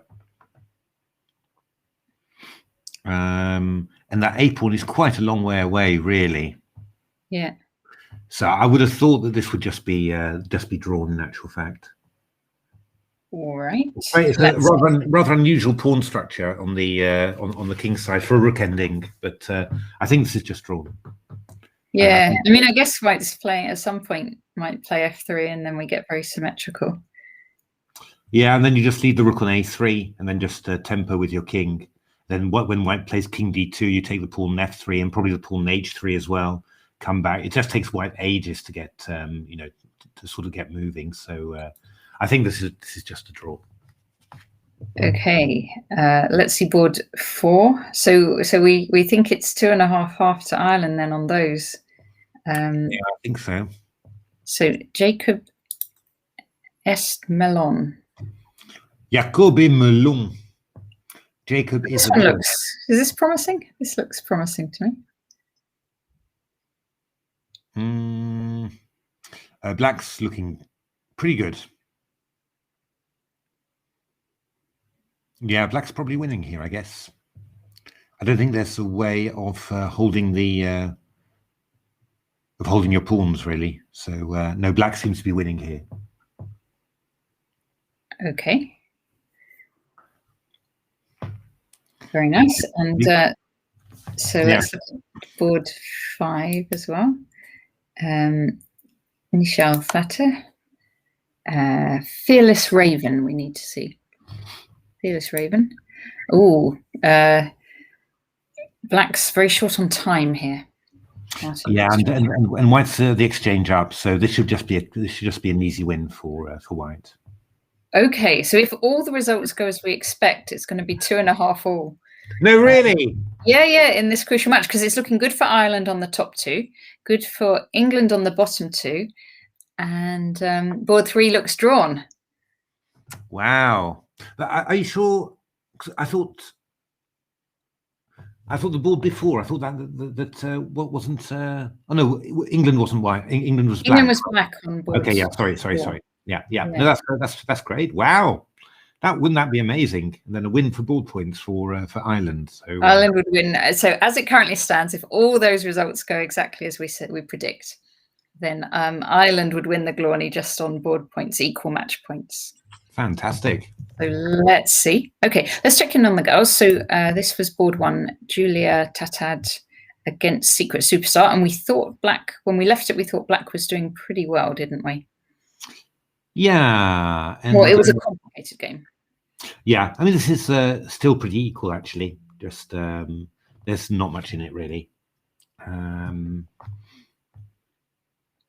Opposite color bishops, rooks can easily be exchanged on the open file. So, yeah, I'd expect this to be a draw quite soon.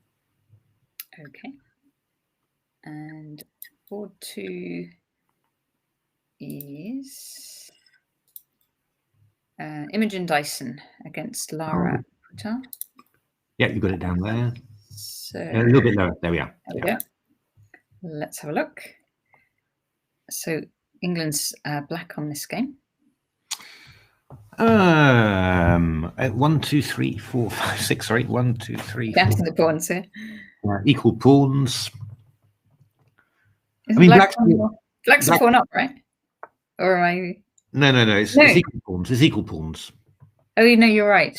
I can count to 6, honestly. They've both got 6 pawns. Yeah, I think this is probably just even. I think. I mean, Black's bishop on h5 is actually, it was probably quite good whilst it was attacking, but now it's looking a little bit out of the way. But on the other hand, the rook on g5 is a little bit restricted. So I guess Black just goes rook d3, doubles the rooks on the d file, and then Black's perfectly safe. I think that's. I'd expect a draw here as well, really. Okay, so it's going to be all on board 3, which was actually we've seen board 3. Tashika Aurora. We thought it was promising, and she has now won this game against Dana Ferguson. Okay, so it's looking like left it. Yeah, with that D pawn being in trouble. So let's see. It was around here. Oh, so this was the line we were looking at, actually.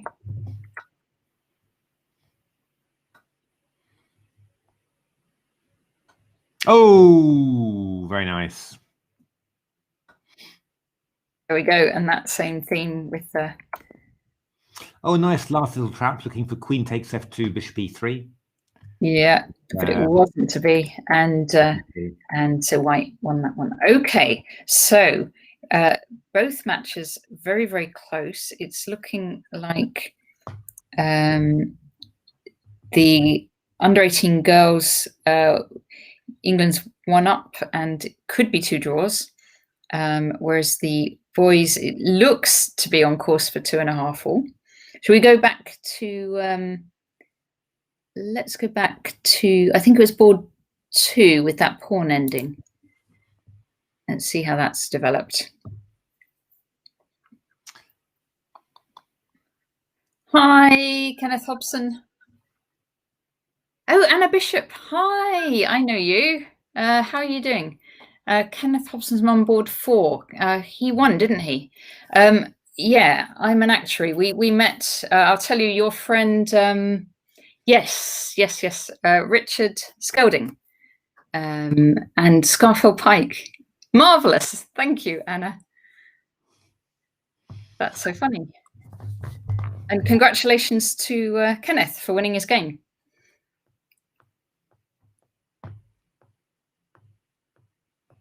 Yeah, this one's looking lost for black, I'm afraid. Yes. Could black just try and push the kingside pawns at all and try and divert that king somehow? Well, tell me how. Let's have a look. Let me. All right. I'm going to put my money where my mouth is. Okay. So, all right. Let's try. Let's start like that. Yeah, that one's probably not the right one because I just go king f5 then, and my king stops everything. Yeah. Okay. So, all right. So the other way, by elimination, the other way is that one. Yeah, then I'd probably play h4. I think. Yeah. Yeah. You can't go g5 now. I mean, you can go king f7, but then I'll go king d6, and after g5, I'll go e5. If you go gh, I'll go king d7. I'm going to go g4. Yeah, I'll go king d7. We're still going to go king d7. So I have to go. You have to go king e8. I have to go king 8. At which point you're probably taking my. Yeah, I would have thought so. I'm just going to take. Let's just see how that looks. I haven't counted it yet, so.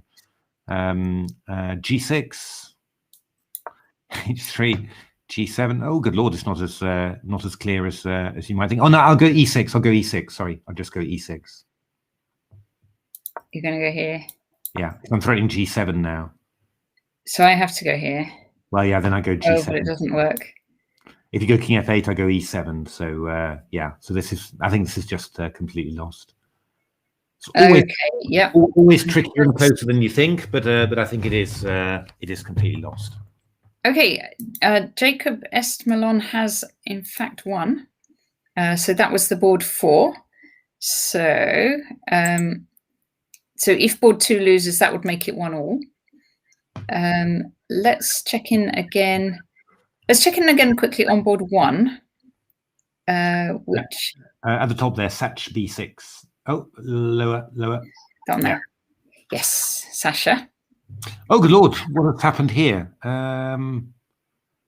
Okay, my goodness, black sacrificed the exchange there. That was very unnecessary. Surely it wasn't necessary to do that. Oh, so do we have chances to win this match then? Yeah, I mean, this was. I was thinking this was going to be a clear black win, but yeah, no, this looks very. I think this was just a blunder from black. I think black just missed something. Just forgot about something obvious just for one moment. Because I mean, is white better? See how it happened. Where did we leave it? We left 19 bishop g5. So sorry, Matthew. Say again. 19 bishop g5. So we saw this. Okay. Yeah. We just said rook d7 or something like that. Just yes. to or rook d6. What a move like that. Basically, just keep on holding stuff. But black played knight takes b2, and that then just rook d8, and that just won the exchange. I think. Yeah, either black missed something afterwards, or just had just a moment of blindness there. So yeah, because this is looking quite. Well, I mean, I don't think white should lose this. Put it that way. I mean, white. All right. Well, this makes a huge difference to the match. It certainly does. Let's check in on board 3, which is this rook and pawn ending. So Aravamudam has chosen the option. We were talking about options of leaving the pawn on a6 or advancing to a7, and he's gone for advancing the pawn. And what's happened with the king side? This h pawn's made it all the way up to h6. Black played h5, which was a little bit on the risky side there, and so yeah, now his black's king cannot move at all, and I think this is just winning for white now. Yeah, it's just winning for white now. Because I mean, I'm just ready to take the pawn on g. Oh, rook h8 check. Yeah, and it's just win. It's just one rook h8 check. Just rook h8 check and queen the pawn. Yeah. I would expect. I think black's going for one last trap here. Oh, is there a stalemate trap? No, worse, a mate trap. So the idea is after rook h8 check, black wants to go. I want to see it on the board. I want to see this mate trap. So rook h8 check, king g5. Yeah. And then it's a8 queen. Yeah. And rook g1 mate.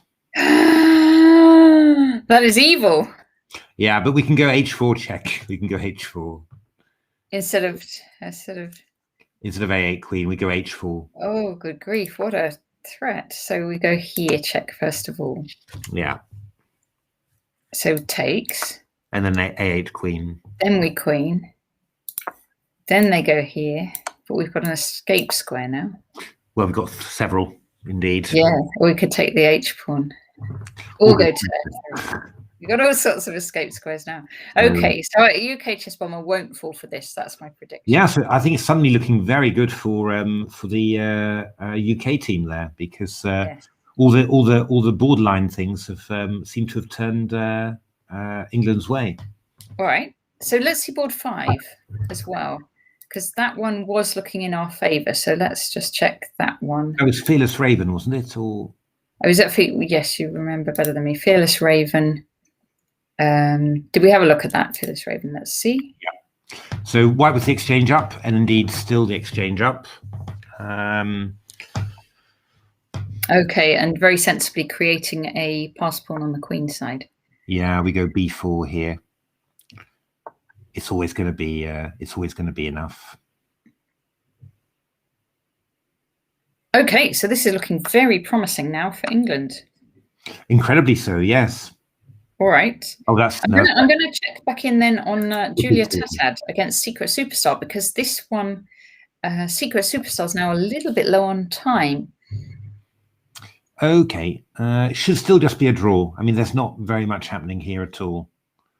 But obviously, in time pressure, anything can happen. I think that's one thing we've learned about from the lockdown and online chess. Then that's definitely that truth. The one thing is this H pawn is a little bit sensitive, because is Julia going to go bishop f8 now? She could do, couldn't she? Because how do you defend it? Oh, you have to advance it, I suppose. And then I go rook h6 check. And then you go king f7. Let's have a look at I'll that. go bishop c5 and you go h4 check.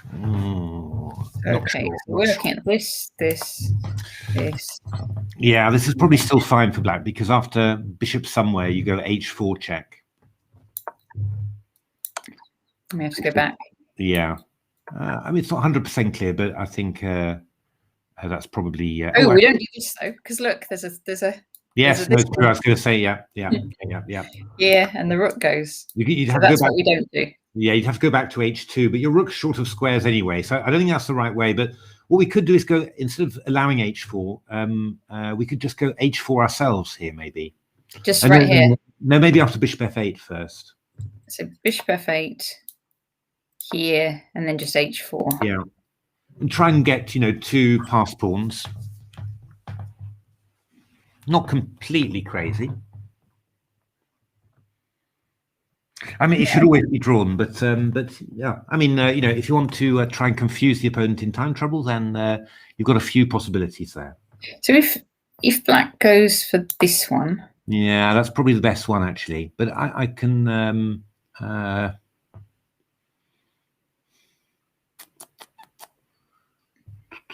Do I dare play f4? I was just looking at that. Yeah, it's a little bit risky, but I can try. I can play f4.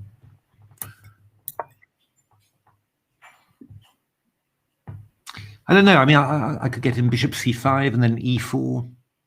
It's a bit risky. I'm not 100% sure about it. I don't have the feeling that this is going to be better for white, really, somehow. But if you're thinking, 28 seconds left for black. Yeah. Then make it tricky. I think they are getting some small increment. I think, because I'm sure she had 28 seconds and now has 32. Okay. So maybe a 5-second increment or something like that. Yeah. Let's see. Okay.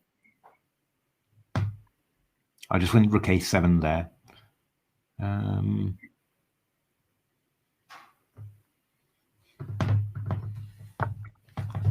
Yeah, 15 seconds. Oh, 15, okay. Yes, so that's quite a decent increment. That's a pretty good increment, yeah. Oh, we've got lots of games there. Satch B6 beat 1 on board 1. Oh, well, that's a very good result for Sasha Brosel. Yeah, look at this now. Yes. And then UK Chess Bomber beat Murphy Gambit. He didn't fall. He didn't fall for the didn't fall for the checkmate. So checkmate. Yes, it looks like it happened just as it in fact happened exactly as we thought it would. Indeed, yeah. Adam Collins on board 2 did beat Firex. Okay, so boards 1 to 3 then is 2-1 for England. Yeah, then Fearless Raven won as well there. So Fearless Raven won 5-1. So England has actually won the match and I guess won the Glorney Cup. So indeed, congratulations to the under-18 team. A dramatic turnaround there. Yeah. Okay. Oh, actually, in the women's, Lara G and Imogen have drawn. Indeed. So that's that. So a draw already. We just saw Julia Tatad, and the other one is Imogen. Do we know what happened with Imogen? No, that is a draw as well. Oh no, sorry. Imogen is pulled. To the other one is Tashika Aurora, who won. So okay, so it's 1.5. Julia basically needs to draw this for England to win. Okay. Yeah, Julia's actually playing for a win here, I think. Okay, so that's promising for England. Oh, Secret Superstar just offers a draw. Okay, interesting. So Julia could take it, and that means we win. I don't know whether she knows though, whether she. I mean, do you have team captains or? I don't know. I don't know if they get instructions or can see the other boards. I think you can sometimes. They may be allowed, even it's under these rules. I think they probably are allowed to see their teammates' results. Okay, but I wouldn't certainly wouldn't criticize Julia for carrying on here because no, she's actually quite nasty for black with little time. F4 check. We're gonna get yeah, you know, some very the pawns are going to start moving quite quickly in actual fact. And she can bring her king up, can't she? I mean, you've got a number of tempting moves here. I mean, King H4 is very tempting. There's even Bishop D4 check followed by F5, which is very tempting. I mean, King G6, I think King H4 is extremely strong. I think King H4 here, just take control of G5, and then you're threatening F5 and Bishop E3 mate.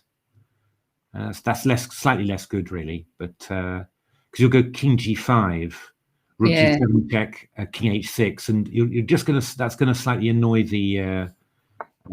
Yeah, that's a good reaction there.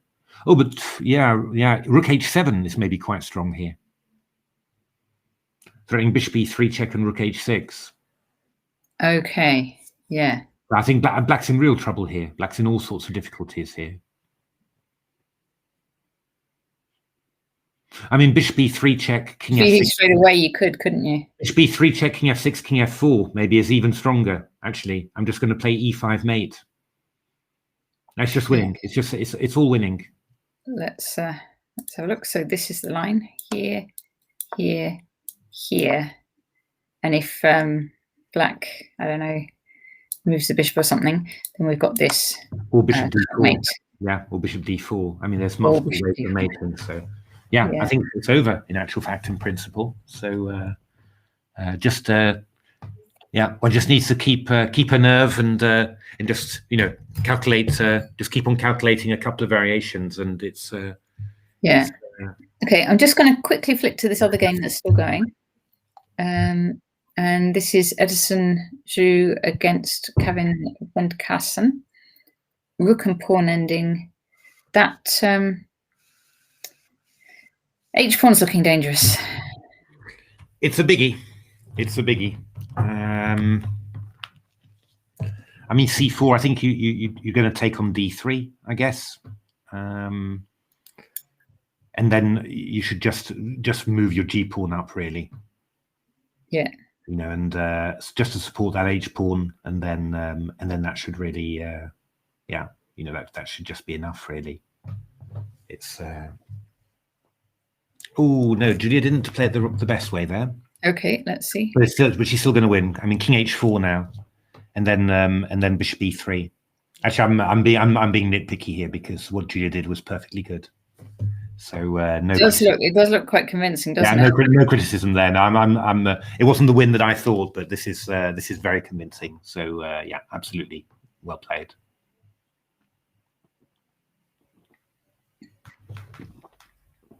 A very well played ending from Julia. Yeah, and Black resigns. So well done, Julia. There. Okay, so we'll just see this the end of this game, and I think this is the only game. Yeah, there's still one game still going, indeed. Yeah. So I'm going to just check the results. Does it have them? Yeah. Okay. So under 18, then we basically saw it all. It's a 4-1 win to England with Sasha, Aravamudam, Jacob, and Nishal all winning their games, and Max Turner losing in that king and pawn ending at the end just there. In the under 18 girls, we have we just saw Julia win there, so it's a 2.5 win to England, which will win them. Do they call it's called Glorney Cup Girls nowadays? It used to be called the Faber Cup in my time way back. Okay, and the under 14s. Oh, I think we still have 2 games going on. Oh, so, okay. Yeah, and actually it's 2-2 England and Ireland.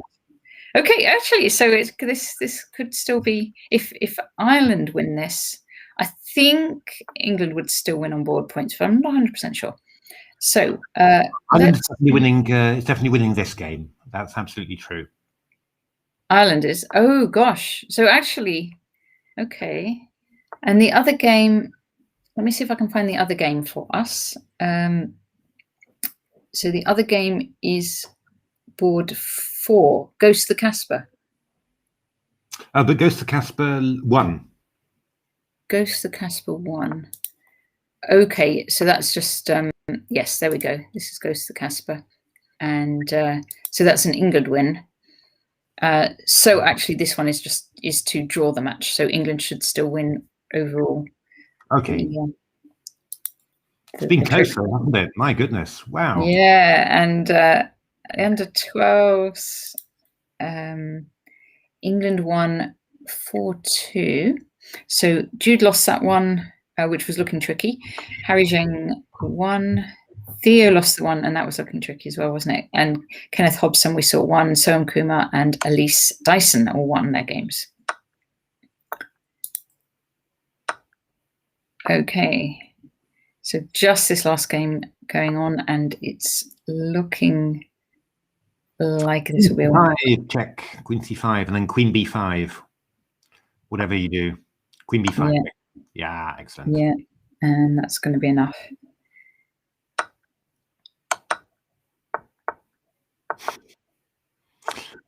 There's one thing you can guarantee, it's that there's a technique nowadays to on online games to win king and queen versus king with about 1 second on the clock. It's true.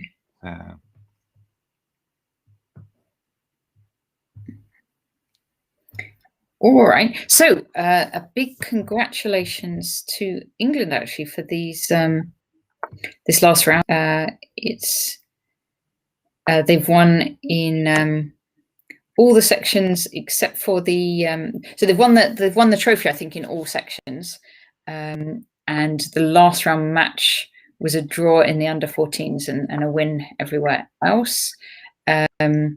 Well, the Irish players as well, and yeah, they were great fights. Those one very close, and some of the matches they looked destined for a completely different result until just the end, really. So they turned around. It's true. It was the under 18s was looking extremely close. Oh, sorry, Alex. Ireland's won the girls. I've got that completely wrong. How did I get that wrong? Let's look at the girls. So under 18 girls. Oh my goodness. It's really, really close, it looks like. Maybe share your screen. Maybe share that screen, Natasha. Let me see. Yes, okay. I'm gonna just do that. So if I take that one off and share the chess results, can you see that one? Okay. Oh my goodness, it's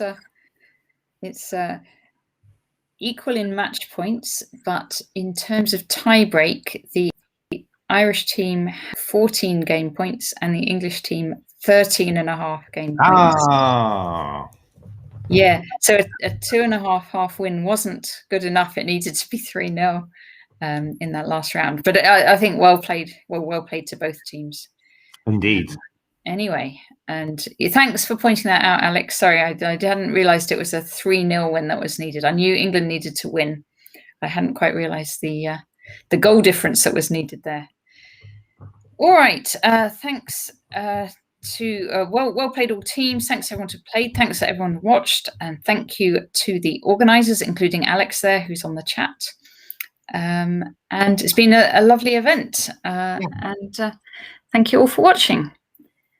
Shall we try a raid? Let's raid Julio because he was in the chat a little bit earlier. Good. So I'm going to do /raid Julio Calcina, and let's do it. Okay, it's going to raid in 8 seconds. So Julio is the guy that managed to stream all 24 hours of the Checkmate COVID event earlier in the year. And okay, there we go, raid. All right, and I'll finish this stream.